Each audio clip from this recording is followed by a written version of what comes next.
My boss refused to let me see my wife giving birth, and I hugged him, saying thank you. Miranda's contractions were 8 minutes apart when she called me at 2:14 p.m., saying I needed to get to the hospital now. I grabbed my keys and laptop when my manager Dominic intercepted me at the elevator. The Thornton presentation started in 15 minutes, and they'd specifically requested me as lead. $2 million contract on the line. Dominic's face was stone, but something flickered in his eyes when I explained about Miranda. Get Johnson to cover. My wife is having our baby. I jabbed the elevator button repeatedly. Dominic shook his head. Said Thornton would walk if I didn't show. The whole team's quarterly bonus depended on this deal. He promised it would be quick. 2 hours maximum. Miranda's labor with her first kid took 14 hours, so I'd have plenty of time. The lies started immediately. Thornton had brought his entire team instead of just 2 people. The conference room filled with executives asking detailed questions about implementation timelines and resource allocation. My phone buzzed constantly in my pocket. 7 minutes apart, 6 minutes, 5. I started speaking faster to push through slides, cut short my usual explanations, and skipped the interactive demos. Thornton's team looked confused at the rushed pace, but I powered through. When they asked questions, I gave quick answers instead of my usual detailed responses. Dominic kept trying to elaborate, but I cut him off, frustrated, and still having no idea that being kept here was the best thing that would ever happen to me. I flipped through 3 slides at once. By 4 p.m., the contractions were 3 minutes apart according to Miranda's texts. She was begging me to come. Her sister was driving from 2 hours away but might not make it. I tried wrapping up, but Thornton's CFO had concerns about the payment structure. Dominic kept the discussion going whenever I tried to exit. We need to address every concern today or they walk, Dominic whispered during a break. When I told him my wife was literally in labor, he placed his hand on my shoulder and said, I know. Please just trust me. I was confused. Did he know something about my wife's labor that I didn't? Either way, right after break I made a decision. Started agreeing to every demand Thornton's team made. Cut our profit margin to close faster. Threw in free implementation hours. Whatever it took to get signatures now. Dominic's eyes widened, but I didn't care. If you sign today, we'll include the platinum package, usually $50,000 extra. I slid the contract across the table. Thornton's team exchanged looks. They knew I was desperate, but couldn't resist the deals. Started signing pages while their lawyer scrambled to document the new terms. I paced by the window watching traffic build on the highway, calculating drive times to the hospital. At 5:23 p.m., Miranda stopped texting. The silence was worse than the constant messages. Either she was too far into labor or something had gone wrong. Dominic kept peering into my phone like he was looking for something. My hands shook signing signature pages while Thornton's lawyer explained terms I wasn't processing. I texted Miranda's sister asking for updates. Nothing. Called the hospital, but they couldn't give information over the phone. Started making mistakes on the paperwork. Wrong dates, illegible signatures. Had to redo pages while precious minutes ticked by. Dominic noticed my panic and took over the presentation. Smoothly handled objections while I sat there imagining Miranda alone in delivery. The baby coming too fast. Complications from being premature. All the things that could go wrong without me there to make decisions. Just need these last forms notarized. Thornton's lawyer pulled out more documents. I lost it. I slammed my hand on the table and said we could handle notaries tomorrow. My wife is having our baby right now. Thornton himself stood up and told his team they had enough for today. Shook my hand and said, family comes first. Dominic went pale, trying to interrupt with technicalities like he was deliberately trying to stop me from leaving. But why would he want me to show up late to the birth of my own child? 6:47 p.m. was when we finally closed the deal. Thornton's team wanted to celebrate, but I was already running for the door. Dominic caught up in the parking garage and insisted on driving me. Said I was too emotional to drive safely. I was too desperate to argue. The drive took 23 minutes in rush hour traffic. Dominic kept making wrong turns that added time. Missed the hospital exit and had to circle back. Found the furthest parking spot from the entrance. Each delay felt deliberate, like he was doing this on purpose. Just drop me at emergency. I grabbed for the wheel. Construction. Have to go around. Dominic stayed maddeningly calm. I tried calling Miranda again. Straight to voicemail. Her sister finally texted back. At hospital. Baby coming fast. Complications. That single word made me physically sick. I demanded Dominic let me out so I could run. He ignored me and kept driving slowly. I finally bailed out at a stop sign and ran. I sprinted through the hospital entrance. Took stairs instead of waiting for elevators. Burst through security doors, setting off alarms. Labor and delivery wing was chaos when I arrived at 7:19 p.m. Nurses were rushing past with equipment, monitors beeping. I gave Miranda's name at the desk, and the nurse's expression changed. She called for a doctor who appeared within seconds. We need to talk about your wife's delivery. The doctor guided me down a hallway away from the chaos. We entered a small consultation room with 2 chairs and a desk. She closed the door and introduced herself as Dr. Elena Gates. She told me to sit down, but I stayed standing. My legs felt weak, but sitting seemed impossible. Dr. Gates explained that Miranda went into active labor around 4 p.m., with contractions speeding up much faster than expected. The baby's heart rate started dropping around 5:30 p.m. They monitored it for 15 minutes, but it kept falling. Fetal distress meant they needed to do an emergency C-section immediately. They performed the surgery at 5:45 p.m. Miranda was sedated and recovering in a different unit. Our son Grayson was born premature and needed respiratory support. He was in the NICU on a CPAP machine, but his condition was stable. I processed the timeline in my head. 4 p.m. was when I was still in the conference room rushing through slides. 5:30 p.m. was when Thornton's lawyer was pulling out more forms to notarize. 5:45 p.m. was when I was signing the final pages with shaking hands. I missed everything. Dr. Gates kept talking and I forced myself to focus. She walked me through the medical details. Miranda's contractions accelerated much faster than typical first labors. The baby came so quickly that even if I'd left at 4 p.m., I might have missed the actual delivery. But I could have been there for Miranda during the decision-making. I could have held her hand when they told her about the fetal distress. I could have been in the room when they rushed her to surgery. Instead, she faced all of it alone while I was arguing about payment structures. Dr. Gates mentioned something odd then. She said the hospital received multiple phone calls from someone identifying himself as calling from my workplace. The caller asked about Miranda's status and whether I needed to be present for consent on emergency procedures. The calls were logged, but no medical information was released because of privacy rules. I asked what time the calls came in. Dr. Gates checked her notes and said between 4:30 and 5:15 p.m. Someone from my office was calling the hospital to track Miranda's labor. Dr. Gates left me in the consultation room and said a social worker would come get me soon. I sat down finally and pulled out my phone. 3 missed calls from Miranda's number. 2 voicemails I couldn't bring myself to listen to. A woman knocked and entered without waiting for a response. She introduced herself as Rosa Greer from the NICU social work team. She carried a folder thick with forms and consent documents. Rosa walked me through everything with careful patience. Visiting hours for NICU parents. Hand-washing requirements that were stricter than regular hospital protocol.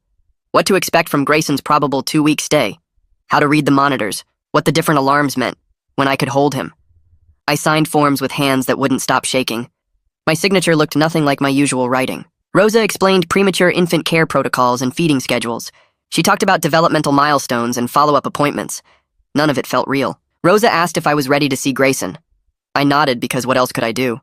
She led me through more hallways to the NICU entrance. We stopped at a sink where she showed me the proper hand-washing technique. Soap up to the elbows. Scrub for 2 full minutes. Use the paper towels to turn off the faucet. The NICU was quieter than I expected. Soft beeping from monitors. Hushed voices from nurses. Rosa brought me to an isolette in the corner. She told me this was Grayson. I looked through the clear plastic at my son for the first time.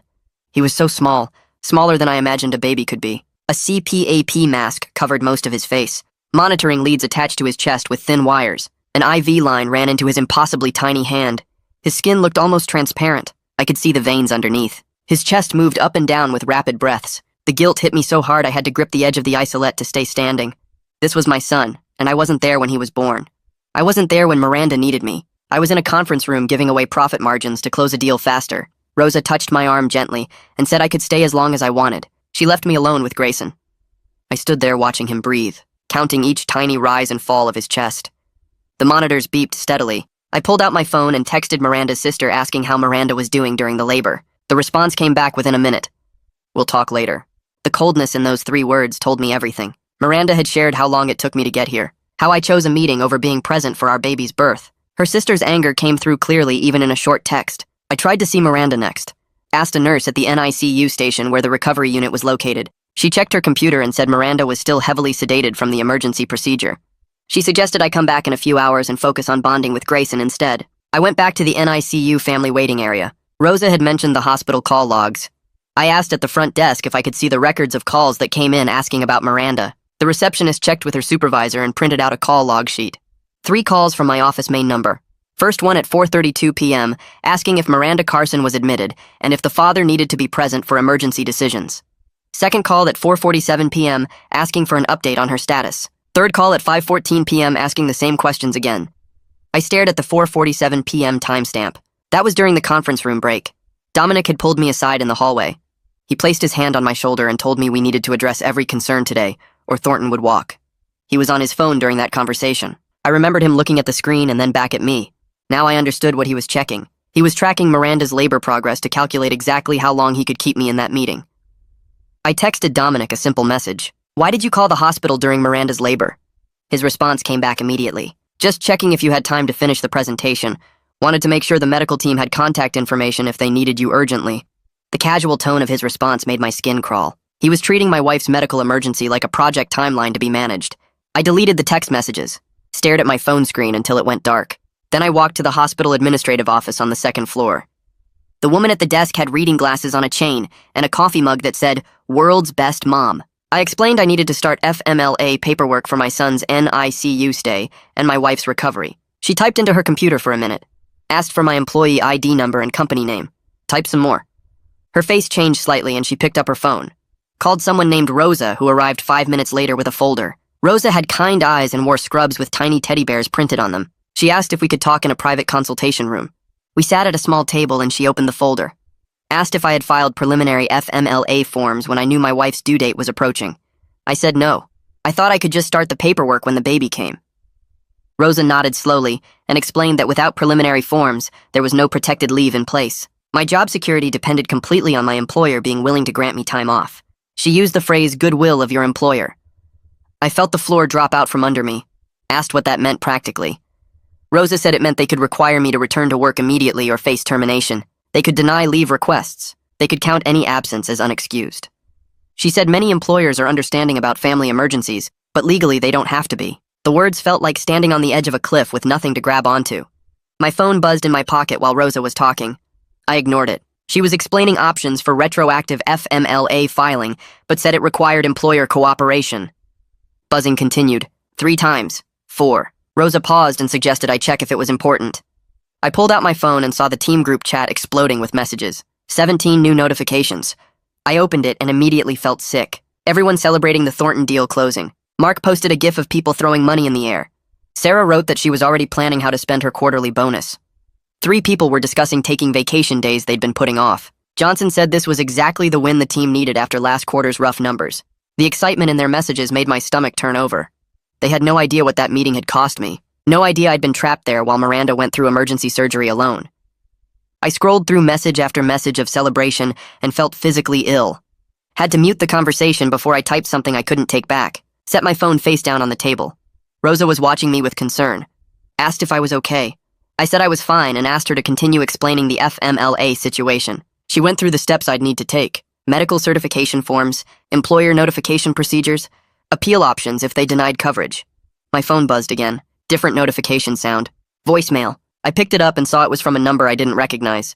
Checked the voicemail and heard Joaquin Wolf's voice. He was Thornton's CFO, the one who'd asked all the payment structure questions that afternoon. His message thanked me for the productive extended discussion and said he appreciated my thorough answers to their concerns. Then he said something that made me stop breathing. He mentioned that Dominic had specifically requested they take 30 more minutes to thoroughly review objections during the afternoon session. Said Dominic felt it was important to address every detail before moving forward. Wolf sounded slightly confused about why that was necessary since his team had been ready to sign earlier. But he thanked me again and said he looked forward to working together. I played the message twice to make sure I heard it correctly. Dominic had asked them to take more time, had deliberately extended the meeting beyond what the client even wanted. The confirmation sat in my chest like a weight. Rosa was still talking about paperwork, but I wasn't processing her words anymore. I thanked her and said I needed to go check on my wife. She handed me forms to complete and said to bring them back whenever I was ready. I walked back through the hospital hallways feeling numb. Checked the time and saw it was almost 11 p.m. 9 hours since I'd arrived. 9 hours since I'd missed everything that mattered. A nurse stopped me outside Miranda's recovery room and checked her chart. Said Miranda had woken up about 20 minutes ago and was asking for me. The nurse's expression was careful and neutral in a way that made me nervous. She opened the door and gestured for me to go in. Miranda was propped up on pillows looking exhausted and pale. Her hair was pulled back messily, and she had an IV in her left hand. When she saw me, her face crumpled. Tears started immediately mixed with something that looked like anger. She asked where I was, why it took so long. Her voice cracked on the words. I stood there with no answer that didn't sound like an excuse, opened my mouth and closed it again. She waited. I finally told her the basic truth. Said I stayed in a meeting too long because my manager convinced me I had time and I was wrong. The words sounded hollow even as I said them. Miranda stared at me for a long moment, then asked if I chose work over being here for her. The silence before I answered told her everything. I could see it in her eyes, the way they changed from confused and hurt to something harder. She turned her face away from me toward the window. Said she needed me during the scariest moment of her life and I wasn't there. Her voice was flat now, controlled. She said the medical team kept asking if they should wait for her husband, if they should hold off on the emergency procedure. She had to tell them to just do whatever was necessary because she didn't know where I was or when I'd arrive. Had to make the decision alone while they were telling her the baby's heart rate was dropping. I tried to explain about Dominic's delays and the suspicious phone calls. Started telling her about the hospital call logs and the voicemail from Wolf. Miranda cut me off, said it doesn't matter why. What matters is that I made a choice to stay in that conference room even after her contractions were 3 minutes apart. She said I chose to believe Dominic instead of trusting my own judgment about what my wife needed. She was right. The truth of it sat in my chest like a stone, heavy and immovable. I had made that choice. Every minute I stayed in that room was a choice. Every time I looked at my phone and kept talking about implementation timelines was a choice. Dominic had manipulated the situation, but I had let him. I stood there next to her bed with nothing to say that would make it better. Miranda closed her eyes and said she was tired, asked me to leave so she could rest. I wanted to stay, but she turned away from me and I knew I had no right to push. Walked back out into the hallway and just stood there breathing. I went back to the NICU family waiting area and found an uncomfortable chair in the corner. Sat down and pulled out my phone to check Grayson's status on the parent portal. His oxygen levels were stable, heart rate steady. I put my phone away and just sat watching the hallway. Other parents came and went, some crying, some looking numb. Around 2 a.m., a couple came out of the NICU holding each other and sobbing. I looked away, spent the rest of the night in that chair listening to sounds from the NICU, beeps and alarms from monitors, quiet voices of nurses doing rounds. Every alarm made my heart speed up, made me think something was wrong with Grayson. I'd check my phone and see his stats were fine, but the fear didn't go away.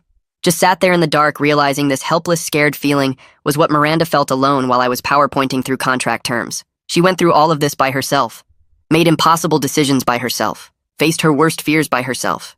Because I wasn't there. I watched the sky start to lighten through the windows around 5 a.m. My phone buzzed at exactly 6 a.m. with an email notification. Warren Huff from HR. The subject line said, "Congratulations and Thornton contract discussion." I opened it and saw corporate cheerfulness that felt obscene.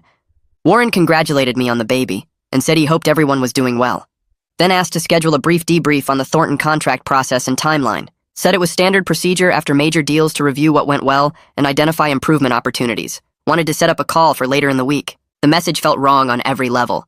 Like someone asking about quarterly targets at a funeral. But I recognized it as normal business procedure.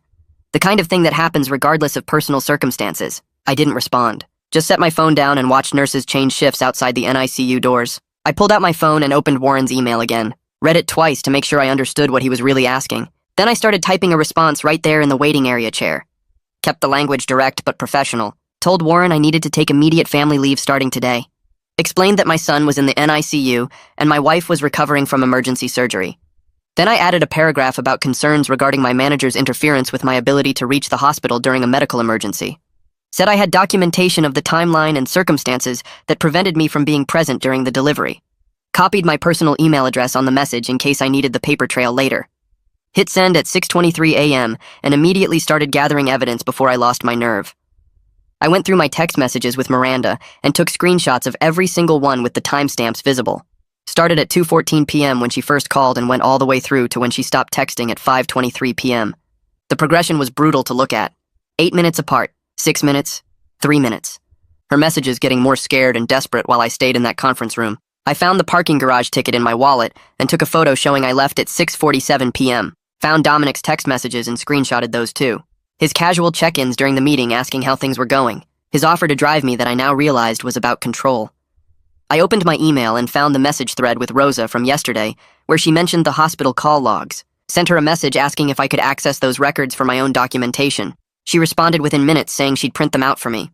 By 7:30 a.m., I had a folder on my phone with everything organized by timestamp. The evidence made Dominic's deliberate stalling completely clear. Dr. Gates showed up during morning rounds and saw me sitting in the waiting area surrounded by phone screens and notes. She asked if I was okay and I said I was compiling some work documentation. She nodded and said she wanted to walk me through the emergency C-section decision process since I'd missed the initial explanation. We went to a quiet consultation room and she pulled up Miranda's chart on a tablet. She explained that when fetal distress happens the way it did with Grayson, they don't wait for spousal consent because minutes matter for the baby's brain oxygen. The heart rate dropped suddenly around 5:30 p.m. and they had Miranda in the operating room within 15 minutes. She said even if I'd left the office at 4 p.m., I probably would have missed the actual delivery. But I could have been there for Miranda during the scary decision-making process. The explanation made me feel slightly less guilty about not being there to sign forms, but it didn't touch the guilt about Miranda facing it alone. Dr. Gates was gentle but honest. said Miranda had been terrified and asking for me repeatedly. Around 9 a.m., Miranda's sister finally arrived at the hospital. I saw her get off the elevator and head straight for Miranda's room without acknowledging me in the hallway. 10 minutes later, she came out and asked if we could talk privately. We walked to a quiet corner near the hospital chapel, and she crossed her arms. She told me she'd called my office around 4:15 p.m. when Miranda's contractions were getting really serious. Said she was transferred to someone named Dominic, who assured her I was handling things and would leave as soon as the client meeting wrapped up. Her voice was cold and angry. She said Dominic told her the meeting would be quick and I'd be at the hospital well before anything critical happened. I felt sick. Asked if she still had the call log on her phone. She pulled it out and showed me. There was the timestamp, 4:15 p.m. Dominic's name in her notes from when he identified himself. She said he sounded very confident and professional. Told her these first babies always take forever anyway, and that I'd have plenty of time. The calculated lie made my hands shake. She kept scrolling through her phone and then stopped. Said she'd saved a voicemail from that call because something about it felt off at the time. She played it on speaker. Dominic's voice came through smooth and reassuring. He said he'd personally make sure I left in time. Said these first babies always take forever anyway, so there was no need to panic. His tone was casual and confident, like he was discussing a project deadline instead of my wife's labor. I asked her to send me that voicemail. She did it right there, and I saved it to 3 different places. The evidence kept building, and I knew I needed to confront Dominic directly. He showed up at the hospital around 11 a.m., carrying flowers and a card that said, "Thinking of you." I saw him ask at the main desk for Miranda's room number, and I intercepted him before he could get to the elevator. Told him we needed to talk and led him down to the cafeteria. We got coffee and sat at a corner table. I pulled out my phone and played him the voicemail from Miranda's sister without any introduction. Watched his face as his own voice came through the speaker, talking about making sure I left in time. His expression cycled through surprise and then quick calculation, and then he shifted into smooth corporate concern mode. Started talking about team pressure and quarterly targets like that explained everything. I asked him directly why he delayed me. Dominic leaned back and said he was protecting my standing with the client. Said missing the delivery by a few hours wouldn't matter in the long run, but losing the Thornton account would have permanently damaged my career. He actually believed this. Talked about how he was thinking long-term about my professional development. The paternalistic logic made me want to flip the cafeteria table. I kept my voice level and asked about the drive to the hospital. Asked why he took wrong turns and parked in the furthest spot from the entrance. Dominic didn't even hesitate. Said he was driving slowly and choosing longer routes because he genuinely thought I was too emotional to be safe behind the wheel. Said I needed time to calm down before seeing Miranda. He was completely serious, sitting there with his coffee talking about how he'd made good management decisions by controlling every aspect of my emergency. He kept using phrases like supporting the team and balancing competing priorities. The realization hit me that Dominic actually saw himself as helping me.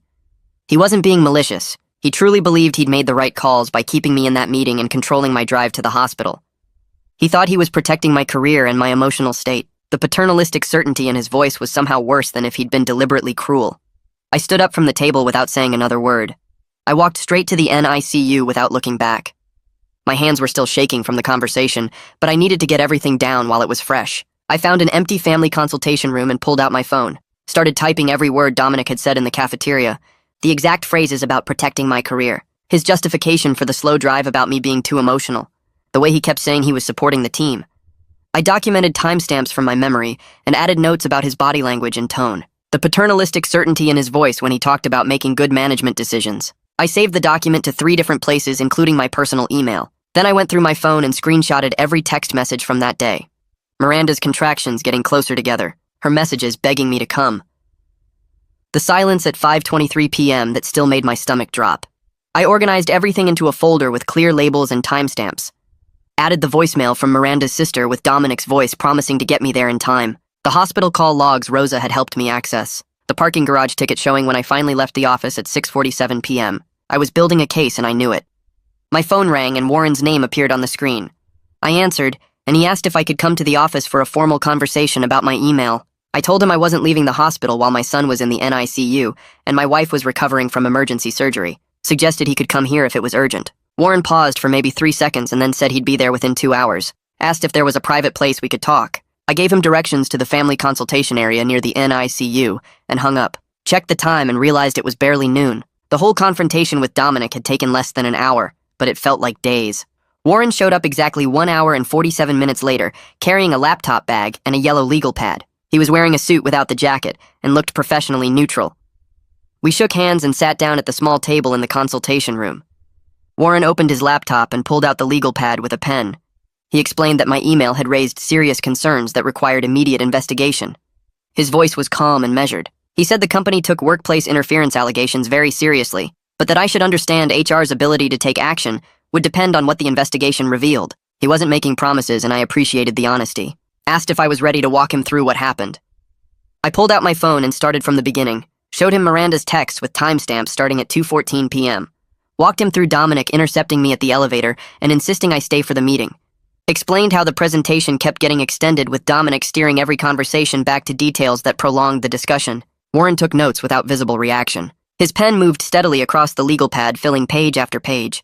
I showed him the hospital call logs with the 3 calls from my office number, asking about Miranda's status and whether I needed to be present for emergency decisions. Warren's pen paused for just a second on that detail, and then kept writing. I played him the voicemail from Miranda's sister with Dominic's voice promising to get me there in time. Showed him my parking garage ticket proving I didn't leave until 6:47 p.m. Walked him through the drive to the hospital with all the wrong turns and delays. Warren asked specific questions about each piece of evidence. He wanted exact times for the phone calls. Asked about witnesses who could verify the meeting timeline. Wanted to know if anyone else heard Dominic's statements in the cafeteria. I gave him names from the team who were in the conference room. Mentioned that the client himself had tried to end the meeting early. Warren wrote down every name and asked for contact information. Warren closed his laptop and set down his pen. He explained the investigation process would involve interviewing Dominic and everyone I'd mentioned as witnesses. Said I should expect it to take at least a week, maybe longer, depending on schedules. He was clear that outcomes might include coaching for Dominic or reassignment or formal discipline. But he also said termination was unlikely given Dominic's 15 years with the company and the lack of explicit policy violations. There was no rule that said a manager couldn't ask an employee to stay in a meeting. No policy about how long someone could take to drive to a hospital. Warren's tone stayed neutral, but I could hear what he wasn't saying. The company would protect itself first. The realistic assessment felt like a punch to the chest. I asked what the point of investigating was if nothing would really change. Warren looked at me directly and said something I wasn't expecting. He mentioned that my lack of filed FMLA paperwork meant the company had significant liability exposure if they retaliated against me for complaining. The words hung in the air between us. It wasn't justice, but it was leverage. Warren explained that any negative action against me now would look like retaliation and open the company up to legal claims. He said this off the record, but clearly wanted me to understand my position. I thanked him and he packed up his laptop. Said he'd be in touch as the investigation progressed and that I should focus on my family. We shook hands again, and he left. I went to check on Miranda and found her room empty. A nurse at the station told me she'd been moved to a monitoring unit. My heart dropped into my stomach. The nurse explained that Miranda's blood pressure had spiked, and she was showing signs of preeclampsia that hadn't resolved after delivery. They needed to keep her under observation for at least 24 hours. I asked if I could see her, and the nurse gave me the new room number. I walked down 2 floors feeling like the ground kept shifting under my feet. Found Miranda's new room and knocked softly before entering. She was hooked up to monitors with a blood pressure cuff automatically inflating every 15 minutes. Her face looked tired and scared. A doctor was reviewing her chart and explained they were managing her blood pressure with medication and watching for any complications. Said she couldn't leave the monitoring unit until her numbers stabilized, which meant she still couldn't come to the NICU to see Grayson. I spent the rest of the day going back and forth between Miranda's room and the NICU, walking the same hospital corridors over and over until I had the route memorized. Sat with Miranda during her blood pressure checks and medication rounds. Went to the NICU during Grayson's care times to hold him and talk to the nurses about his progress. I felt split in half, pulled between supporting my wife and bonding with my son. Miranda barely spoke to me. She answered questions with yes or no, didn't make eye contact, kept her face turned toward the window. I tried asking how she was feeling and got one-word responses. Fine. Tired. Okay. The distance between us felt like miles even though we were sitting 3 feet apart. I didn't know how to bridge the gap my absence had created. Every time I tried to explain about Dominic or the investigation, she just nodded without responding. I finally stopped trying and just sat there in silence. That night I sat in the NICU family area with my laptop and wrote Miranda a letter. Not an email or a text, but an actual letter I could print out and give her. I apologized for choosing to stay in the meeting, even after her texts became urgent. Didn't make excuses about Dominic or the client pressure or the quarterly bonuses. Just acknowledged that I made the wrong choice, that my absence during her emergency was my fault regardless of who else contributed to the delay. I wrote that I should have left the second her contractions hit 5 minutes apart. Should have told Dominic and the client that nothing was more important than being there for her. I admitted I'd prioritized work over her safety and that she had every right to be angry. Said I couldn't take back missing Grayson's birth, but I could promise to show up for every moment after. I printed the letter at the hospital business center and folded it into an envelope. I brought the letter to Miranda's room the next morning, but she was asleep. At night, I left it on her bedside table and went to sit with Grayson. Held him against my chest and felt his tiny heartbeat through the thin hospital gown. A nurse showed me how to change his diaper around all the monitoring wires, how to support his head properly. The weight of him in my hands was terrifying and perfect. My phone buzzed with a text from Miranda. Just one sentence. I'm not ready to talk about this yet, but I read it. I stared at the message for a long time. It wasn't forgiveness, but it wasn't rejection either. She'd read my words and acknowledged them. That was more than I deserved right now. I texted back a simple okay and put my phone away. Focused on Grayson and the steady beeping of his monitors. It was a small opening and I'd take it. 3 days later, the bonus numbers posted to the company portal. I checked my phone during a NICU feeding session and watched the figures load. Our team bonus got cut by 40% because of all the contract terms I gave away to speed up the Thornton signing. My personal bonus basically disappeared. The money I'd counted on for parental leave just evaporated. I stared at the screen, calculating how many weeks of unpaid leave I could actually afford now. The math didn't work anymore. I'd have to go back to work sooner than planned or drain our emergency fund completely. My phone started buzzing with messages from team members. Some were understanding, some were clearly angry. I ignored most of them and focused on Grayson's feeding schedule, but one message was direct enough that I couldn't let it slide. Someone asked if I knew the concessions would tank the bonus before I agreed to them. I typed back the truth. I gave away margin to close faster because my wife was in labor and my manager wouldn't let me leave. If anyone has complaints, they can take them to Dominic. I hit send and put my phone face down on the NICU recliner. Within an hour, Dominic called me. I almost didn't answer, but curiosity won. He started with damage control. Said I wasn't thinking clearly due to stress. Offered to tell the team the contract concessions were his strategic decision. That would protect my reputation, but let him control the whole story. I could hear the calculation in his voice. He wanted to look like the hero manager who took the fall for his employee. I declined immediately, told him I was done with any conversation that wasn't through HR or legal channels. The line went quiet for a few seconds. Then his tone changed. He warned me that making this adversarial could impact my career path. He phrased it like friendly advice, but I recognized it as a threat. I ended the call without responding and blocked his number.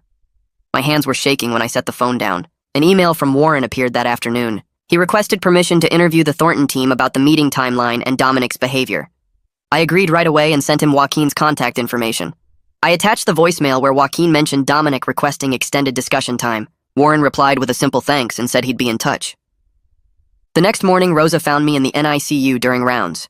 She had good news for once. Grayson's oxygen levels had improved enough that the team was reducing his breathing support pressure. She explained this was the first real step toward him breathing on his own. If progress continued, he might come home in 10 days instead of 2 weeks. I felt something loosen in my chest. One thing was finally moving in the right direction.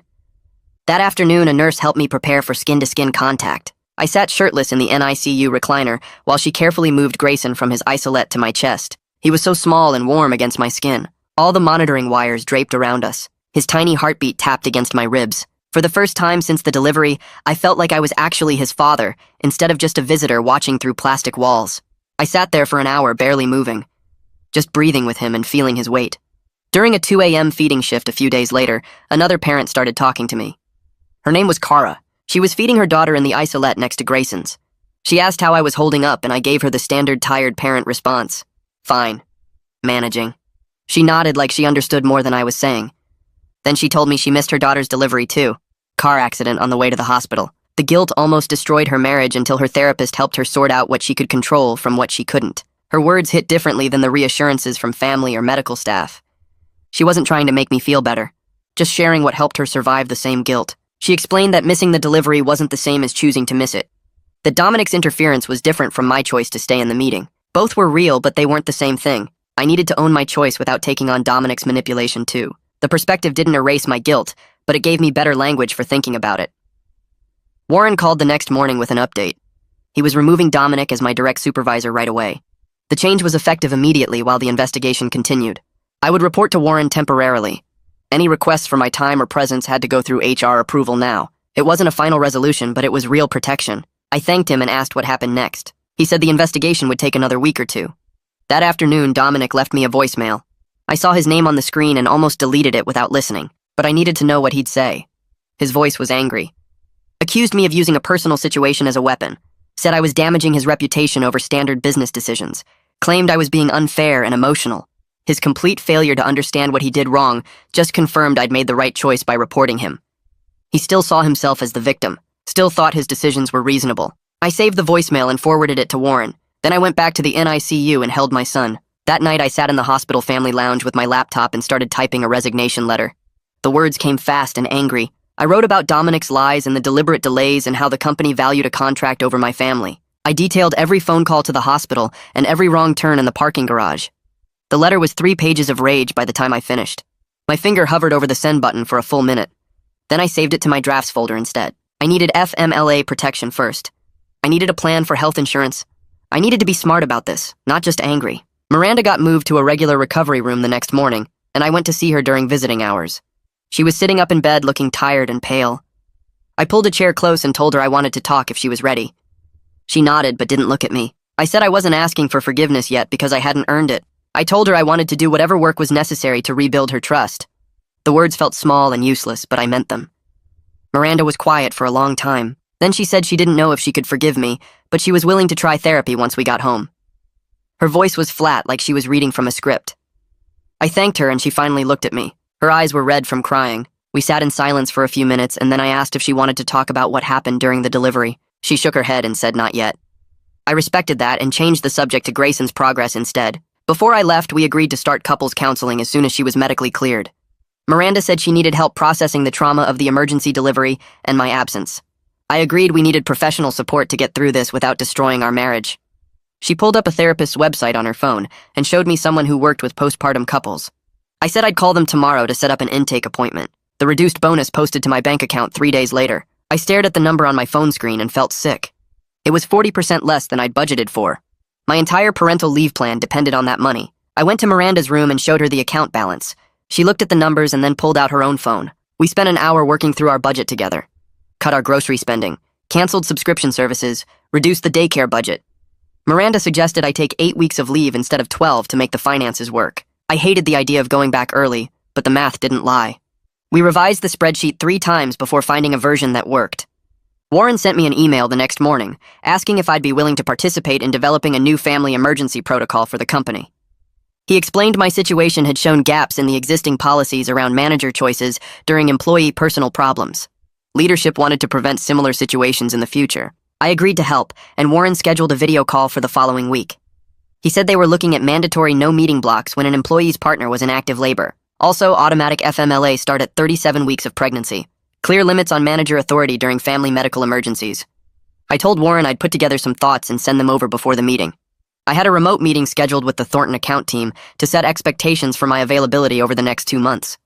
I dialed in from the hospital family lounge with my laptop balanced on my knees. Joaquin was on the call along with 2 other team members. I explained I'd be on family leave and would have limited availability for urgent issues only. Joaquin interrupted me before I could finish. He said he had 3 kids and remembered the NICU experience. He told his team they'd work with a reduced contact schedule without any problems. The other team members agreed immediately. Joaquin asked how Grayson was doing and actually seemed to care about the answer. The call ended 15 minutes early, and I felt a weight lift off my shoulders. Grayson got upgraded from CPAP to a nasal cannula with low-flow oxygen on day 7. The nurse removed the bulky mask, and I could finally see his whole face. He had Miranda's nose and my chin. His eyes were closed, but his tiny chest moved up and down steadily. Rosa came to get me and said Miranda had been medically cleared to visit the NICU. I walked with Miranda down the hall and watched her scrub her hands at the sink with shaking fingers. When she saw Grayson for the first time, she started crying. Rosa helped her into the recliner and showed her how to hold him with all the wires and tubes. Miranda cradled our son against her chest and sobbed. I stood there watching her hold Grayson and realized how much hurt she was carrying from facing the delivery emergency alone. Warren called me 2 days later to schedule a meeting about the investigation findings. We met in a small conference room at the hospital. Warren had a folder full of papers and a serious expression. He explained the investigation had proved that Dominic made wrong decisions to keep me at work during a family medical emergency. Dominic was getting a formal written warning and required management training. He was also being moved away from any supervisor role over me. I'd report to Warren permanently. The outcome felt small compared to what Dominic had done. A written warning seemed like nothing. Warren must have seen my face because he explained the company's legal problems if they fired a senior employee without clear policy breaks. He was honest that this was the maximum result possible under current policies. That's why they were changing the rules. I understood the legal reality, but it still felt wrong. The company was giving me 8 weeks of FMLA protected leave going back to the delivery date, plus flexible work from home options when I returned. Warren handed me the paperwork to sign. It was a real win, even if it didn't fix the deeper damage. The protection meant I could focus on my family without fear of Dominic getting back at me. I signed the forms and thanked Warren for taking my complaint seriously. He said the company should have had better policies in place from the start. Miranda got discharged 5 days after delivery with a blood pressure cuff and a packet of instructions about monitoring her levels twice daily. The nurse went through warning signs for postpartum complications, while Miranda nodded and didn't look at me. We signed the discharge papers together and then walked to the NICU to spend time with Grayson before she went home without him. Sitting in chairs next to his isolette felt like being on opposite sides of a canyon, even though our shoulders were almost touching. She watched the monitors and I watched her, and neither of us knew how to bridge the space between us. Rosa found us there an hour later and started going through Grayson's discharge planning checklist. The home oxygen equipment would be delivered 2 days before he came home, so we could learn how to use it. Weight checks every 3 days at the pediatrician's office for the first 2 weeks. Follow-up appointment with a pediatric pulmonologist in 4 weeks to assess lung development. Rosa pulled out diagrams of the nasal cannula setup and the portable oxygen concentrator we'd need to take anywhere with Grayson. She showed us how to check the tubing for kinks and what the alarm sounds meant. Miranda took notes on everything while I tried to memorize the steps. The complexity of keeping a preemie alive at home felt overwhelming, but Rosa walked us through each piece with calm clarity until it started feeling possible instead of terrifying. I asked about emergency protocols, and Rosa gave us a laminated card with the NICU direct line and instructions for when to call 911 versus when to call the pediatrician. She made us practice explaining Grayson's medical history in under 30 seconds, because that's what paramedics would need to hear first. I scheduled our first couples therapy intake appointment that afternoon, using a referral from the hospital social worker. The therapist specialized in postpartum relationship repair and trauma processing. Her next opening was 2 weeks after Grayson's expected discharge date.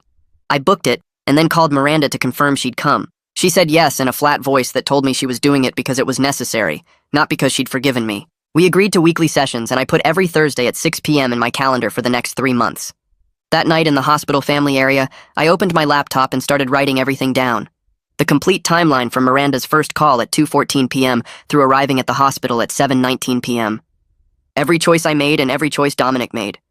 The contract terms I agreed to and what they cost the team. The moment I realized I'd valued a business deal over being present for my wife's emergency. I wrote about the strange clarity that came from having my priorities forcibly reordered, how missing Grayson's birth showed me exactly how badly I'd been failing my family. I titled the document, "The Best Thing That Ever Happened," because that's what it was, even though it felt like the worst thing while it was happening.